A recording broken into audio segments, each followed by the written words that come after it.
Méditons avec le pasteur Ertis. Méditons avec le pasteur Ertis. Nous sommes samedi, le 29 février. Nous méditons selon le programme de la Ligue pour la lecture de la Bible, appelé le lecteur de la Bible 2020. Et le texte prévu pour aujourd'hui, c'est Jérémie 28, 1 à 17. Pour approfondir la méditation, il est prévu quelques questions. Cela signifie qu'il faut lire le texte pour pouvoir y répondre et bénéficier de cette méditation. La première, c'est est-ce que ce passage m'apprend quelque chose sur Dieu le Père, Dieu le Fils, Dieu le Saint-Esprit? La seconde, y a-t-il un exemple à suivre ou à ne pas suivre? La troisième, y a-t-il un ordre auquel obéir? La quatrième, quel verset m'interpelle le plus? Pour cette question, ça sera un moyen pour vous de pouvoir entamer ou commencer une conversation centrée autour de la Bible. Vous allez simplement partager ce qui vous a intéressé dans la méditation. Et la dernière question pour aujourd'hui, c'est pour ma prière, y a-t-il quelque chose que Dieu me montre, dont j'ai à me repentir, auquel croire et obéir, pour lesquels le remercier et le louer, pour lesquels lui formuler ma demande? Dans notre texte d'aujourd'hui, avant de donner le résumé ou l'idée maîtresse de cette méditation, nous préférons commencer par le verset de la semaine. Le verset de la semaine signifie un verset à un ou plusieurs versets à mémoriser en ayant une semaine. Nous avions commencé ce verset depuis lundi. Jean 11, 25 à 26. Je suis la résurrection et la vie. Celui qui croit en moi vivra même s'il meurt. Et quiconque vit et croit en moi ne mourra jamais. Crois-tu cela? Jean 11, 25 à 26. Maintenant, nous allons vous donner l'idée de ce dont il est question ici dans le texte d'aujourd'hui. C'est une histoire qui illustre clairement les conflits entre deux prophètes. La narration de cette histoire nous parle d'un incident qui illustre l'opposition qu'il y a eu entre Jérémie et d'autres prophètes. Et ces prophètes-là aussi réclamaient qu'ils parlaient de la part de Dieu. L'histoire reflète aussi la confusion potentielle parmi les prophètes, les prêtres et les gens qui travaillaient peut-être dans la cour royale, sans omettre bien sûr le roi eux-mêmes. Ils n'étaient pas sûrs, ces gens-là que nous avons cités, les prophètes, les prêtres, les rois et sa cour, ils n'étaient pas sûrs de quel côté se trouvait la vraie parole de Dieu. Qui parmi ces prophètes parlait réellement de la part de Dieu? Qui parmi ces prophètes est l'envoyé de Dieu?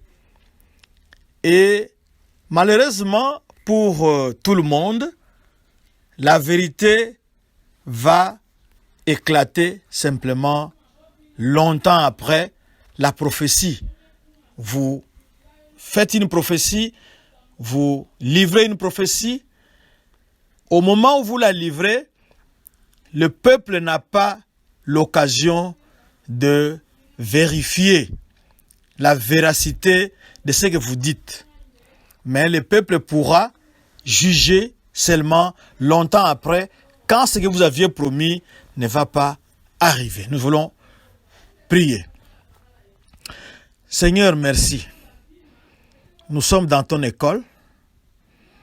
Tu abordes un problème crucial, ce que nous rencontrons actuellement.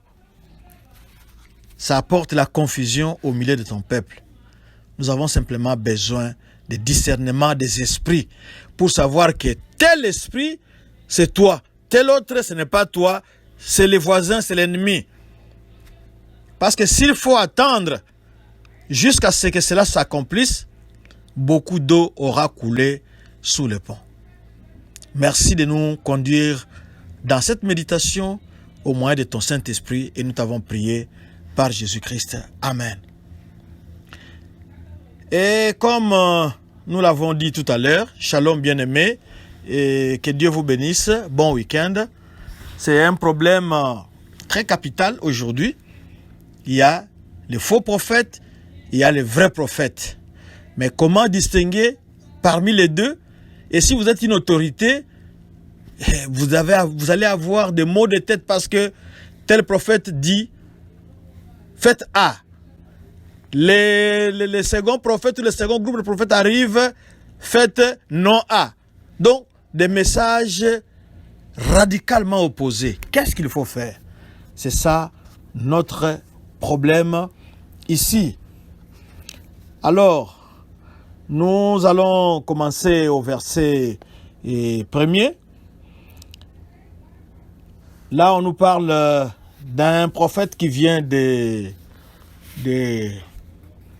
Gabaon. Des prophètes qui vient de Gabaon.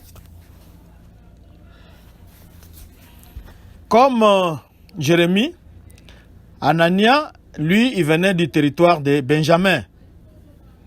Et Gabaon était à peu près à, on peut dire, 9 ou 10 kilomètres au nord-ouest de Jérusalem. Et Anania aussi, c'était un nom commun à cette époque-là, signifiant Dieu avait été gracieux pour nous. Et il y a beaucoup de gens dans la Bible qui portaient ce nom-là d'Anania. Au verset 2, nous avons, on nous dit, le Seigneur des esprits. Ainsi parle l'Éternel des armées, le Dieu d'Israël. Ici, nous voyons Anania, le prophète, qui introduit son message et il utilise la formule que le prophète utilisait à cette époque-là, en disant par exemple « Ainsi parle l'Éternel ». Et, bien sûr, Anania aussi prétend qu'il est en train de parler de la part de Yahweh. Alors, que dit Anania? Nous sommes toujours au verset 2. « Je brise les jougs du roi de Babylone ». Anania, lui ici, il donne un oracle de salut. Il prévoit ou il prophétise que Yahweh va faire échouer Nabuchodonosor et restaurer Juda. Et il donne même un délai de 2 ans. C'est une prophétie qui apporte de l'espoir, mais on peut en douter s'il faut considérer les circonstances. Son message est typique du standard prophétique de cette époque-là, qui faisait de la propagande. Et nous avions parlé, je crois, depuis hier, du joug des Babyloniens. Donc il faut relire les jougs des Babyloniens. Nous avions dit que Jérémie s'était fait un joug pour que le peuple écoute la prophétie, mais qu'il voit aussi la parole de Dieu. C'est comme ça qu'il avait apporté le matériel didactique pour que le peuple puisse comprendre ce que lui, il disait. Alors, au verset 3, qu'est-ce que le prophète Anania dit? Il dit qu'encore 2 ans et je fais revenir dans ces lieux tous les ustensiles de la maison de l'Éternel, etc.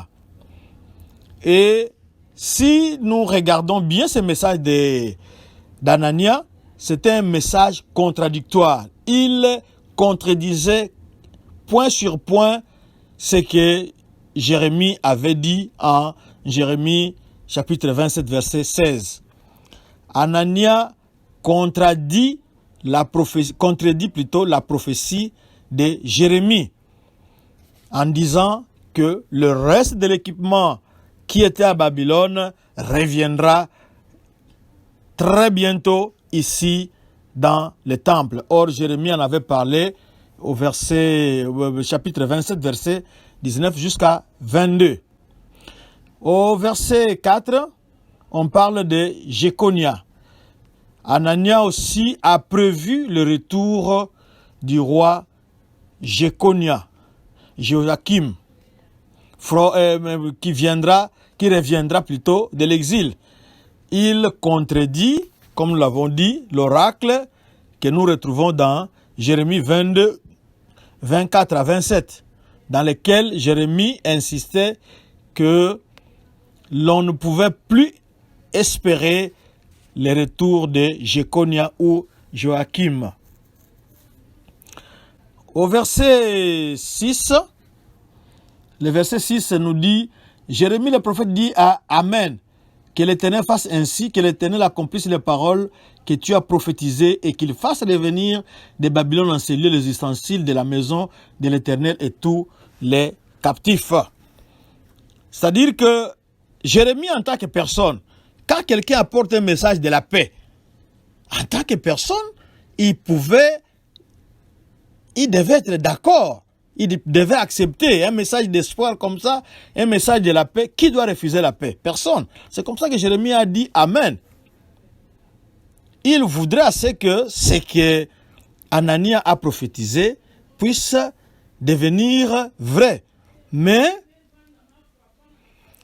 son intégrité, l'intégrité de Jérémie pouvait peut-être empêcher le peuple de ne pas croire aux mensonges. C'est-à-dire que si les gens devaient regarder ce que Jérémie a prophétisé, comment il vit, peut-être que les gens pouvaient être tentés de ne pas croire en Anania, mais de croire plutôt en Jérémie. Mais suivons simplement la suite de l'histoire. Nous sommes au verset 8.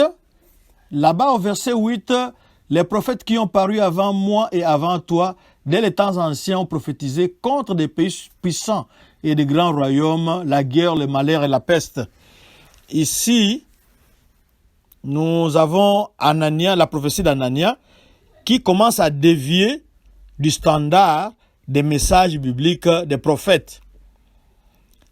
Leurs messages étaient des messages qui attiraient l'attention et qui voulaient à ce que le peuple puisse se repentir. Mais nous voyons, au lieu d'amener ou d'appeler à la repentance, Anania, lui, il apporte un message de paix. Au verset 9, le verset 9, ici, nous avons un problème, mais si un prophète prophétise la paix, c'est par l'accomplissement de ce qu'il prophétise qu'il sera reconnu comme véritablement envoyé par l'Éternel. Ça, c'est un standard que la Bible nous donne ici. C'est-à-dire que Jérémie nous dit ici clairement que qui a appelé Anania comme prophète? Ses mensonges ou sa vérité sera connue comme il a donné un délai de 2 ans. Donc, on va attendre jusqu'à 2 ans. Si la paix ne revient pas, donc, Anania, c'est un faux prophète. D'ailleurs, la Bible, pour nous aider, la Bible nous a donné un moyen mnémotechnique, c'est-à-dire une technique pour éprouver les prophètes, c'est-à-dire pour savoir si c'est un vrai prophète ou un faux prophète. Nous sommes dans Deutéronome chapitre 18, du 20e au 22e verset. permettez que nous puissions les lire rapidement. Écoutez, comment éprouver les prophètes. Mais les prophètes, qui aura l'audace de dire en mon nom une parole que je ne lui ai point commandé de dire, ou qui parlera au nom d'autres dieux, ce prophète-là sera puni de mort. 21. Peut-être diras-tu dans ton cœur, comment connaîtrons-nous la parole que l'Éternel n'aura point dite? 22. Quand ce que dira les prophètes n'aura pas lieu et n'arrivera pas, ce sera une parole que l'Éternel n'aura point dite. C'est par audace que les prophètes l'aura dite, n'ayez pas peur de lui. Ça, c'est les moyens que la Bible nous donne pour savoir si une prophétie est vraie ou elle est fausse. C'est pour cela que, comme Anania avait dit, dans 2 ans, bon, nous allons attendre dans 2 ans, mais pour savoir, au moment où il est en train de parler, s'il dit vrai ou il dit faux, c'est mieux que nous puissions demander l'esprit de discernement des esprits. Que Dieu nous donne le discernement des esprits pour que nous puissions être à mesure pendant que la prophétie sort pour savoir que ça c'est Dieu qui parle, ça ce n'est pas Dieu qui parle. Parce qu'il faut attendre pendant 2 ans. Ben, l'eau aura coulé sous le pont comme nous l'avions dit là. Alors, au verset 10, le prophète Anania prend les matériels didactiques que Jérémie avait portés, c'est-à-dire les jougs qu'on met sur les animaux pour qu'ils puissent se cultiver. Il prend cela et il les brise il a brisé ça de son propre chef, c'est-à-dire selon sa propre volonté. Il n'a pas été envoyé. Il brise ça pour confondre Jérémie et pour dire que ce n'est pas ça, ce que Jérémie est en train de prophétiser, mais Dieu amène un autre message. Nous devons briser la domination de Babylone sur Juda. Et au verset 11, Jérémie est parti, il a bien fait vraiment, il est rentré vers sa source, il est rentré vers Dieu pour demander, est-ce que c'est toi qui m'avais envoyé? Est-ce que le message a pu changer ou comment? Parce que tu m'as dit, prends les jougs, fais la démonstration devant le peuple pour qu'ils écoutent ton message et qu'ils voient ton message. Mais maintenant, il y a quelqu'un d'autre aussi qui vient, il prend les matériels didactiques qui étaient sur moi, il donne un message contraire. Qu'est-ce qui se passe au juste? Seigneur parle. Et le Seigneur, bien sûr, ne se fait pas prier, il parle et nous comprenons par la suite ce qui va se passer. Nous sommes au verset 13. Yahweh vient confirmer le message de Jérémie. Il dit qu'il n'a pas envoyé Anania. D'ailleurs, comme il a brisé ça, il ne veut pas que les gens soient sous la domination de Babylone. Eh bien, la punition va être doublée, même triplée. La condition sera très, très, très, très, très dure sur Israël. C'est ça, ce qui va se passer pour confirmer que c'est Jérémie qui avait raison et non Anania. Alors, au verset 14, nous avons les jougs qui ne sera plus les jougs de bois, mais ça sera un joug de fer. C'est pour dire que la punition a été brisée. La punition n'a pas été brisée, mais la punition a été plutôt doublée, renforcée. Parce que si on pouvait casser facilement le bois, mais le fer, on ne saura pas le casser. Et nous sommes au verset 16. Le verset 16 nous parle d'une rébellion contre Nabuchodonosor. La rébellion contre Nabuchodonosor, qui est serviteur de Dieu, équivaut ou égale rébellion contre Dieu. Parce que c'est Dieu qui a envoyé Nabuchodonosor. Quand vous vous rebellez contre l'envoyé de Dieu, vous vous rebellez aussi contre Dieu lui-même qui l'a envoyé. Et ça, Dieu ne va pas laisser passer, il va punir parce que vous vous opposez à son fouet, vous vous opposez à son agent qu'il avait choisi pour exécuter ses jugements sur les nations alentours. Et au verset 17, nous avons maintenant le dénouement de l'histoire. Nous voyons Anania qui est mort. Dieu ne lui a même pas laissé le temps. Parce que lui, il avait parlé de 2 ans. Il a dit non, 2 ans, c'est trop loin. 2 mois seulement, lui-même, il est mort. Bien sûr, sa prophétie pourra s'accomplir. Il faudra attendre dans 2 ans pour voir si c'est vrai ou si c'est faux. Parce que c'était un faux prophète, parce qu'il égare le peuple, il trompe le peuple, Anania est mort. Et ça, c'est la punition pour la fausse prophétie. Les faux prophètes, à bon entendeur, salut. Prions. Seigneur, merci de nous avoir parlé. C'est très contradictoire. Nous avons simplement besoin, mon frère et moi, de discernement des esprits. Pour qu'au moment où la personne parle, que nous puissions, que le Saint-Esprit puisse vous dire, ça c'est moi, ça ce n'est pas moi, ça c'est le voisin.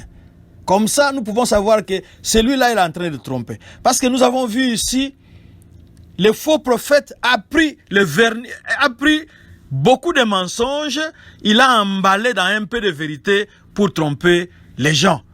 Et sans cet esprit-là de discernement des esprits, nous ne saurons rien faire. Nous serons dans le brouillard. Et peut-être que ça sera trop tard pour agir. Merci de donner ce don-là à mon frère. Merci de me les donner à moi. Merci de les donner aussi à ma sœur. Que la gloire te revienne par Jésus-Christ. Amen. Notre adresse sur Facebook, c'est Doxadeo Lushi. Sur YouTube et Twitter, c'est Doxadeo Lubumbashi. Notre site, c'est www.églisedoxadeo.com. Shalom et bon week-end. Que Dieu vous bénisse.